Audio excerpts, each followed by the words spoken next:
गेल्या महिन्यात झालेल्या अतिवृष्टी पावसामुळे शेती पिकांचं मोठं नुकसान झालं।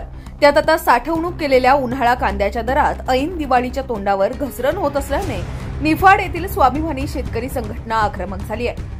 कांद्याला 3000 रुपये हमी भाव द्या, विक्री झालेला व विक्री होणाऱ्या कांद्याला 1500 रुपये अनुदान द्या, तसेच नाफेड NCCF मार्फत खरेदी केलेला कांदा बाजारात आणू नये आणि भविष्यात कांद्याची खरेदी करू नये या मागण्यांसाठी आज सकाळी शेतकऱ्यांसह स्वाभिमानी शेतकरी संघटनेच्या पदाधिकाऱ्यांनी थेट निफाडच्या विंचूर येथील नाशिक छत्रपती संभाजीनगर राज्यमार्गावर रस्ता रोको आंदोलन केले।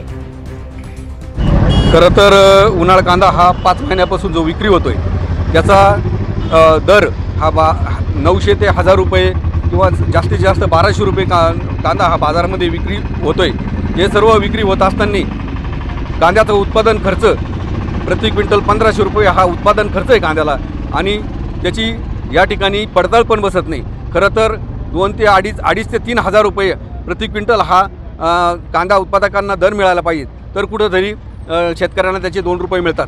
हे सर्व करत असताना आज केंद्र व राज्य सरकारने नाफेड आणि NCCF या संस्थेमार्फत कांदा जो खरेदी केला आहे तो पण आज कुठंतरी बाजारामध्ये विक्रीसाठी येऊ राहिला आणि तो विक्रीसाठी येत असताना आज दसरा बी संपला, आज 5 महिनेही झाले तरी शेतकऱ्याचा कांदा हा मोठ्या प्रमाणात खराब होऊ राहिला।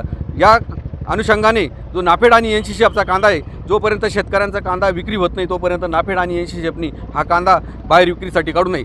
तसेच सोयाबीनचं सुद्धा मार्केट आज कुठंतरी 4 आणि 4.5 रुपये कुठंतरी मिळतं आहे आणि हे 4000 रुपये मार्केट मिळत असताना केंद्र सरकारने खरं तर प्रति क्विंटल 7000 रुपये हे सोयाबीनला हमी भावाचं मार्केट दिलं पाहिजे, तरच शेतकऱ्यांना कुठेतरी 2 रुपये मिळतील। आणि असे अनेक प्रश्न आहे। आज ऊसाचा प्रश्न असेल, ऊसाला सुद्धा एक रकमी FRP केंद्र आणि राज्य सरकारने न्यायालयाचा आदेश असताना सुद्धा साखर कारखान्यांनी कुठेतरी मोडा घातला आणि ती एक रकमी FRP पासून साखर कारखाने दूर जात आहे।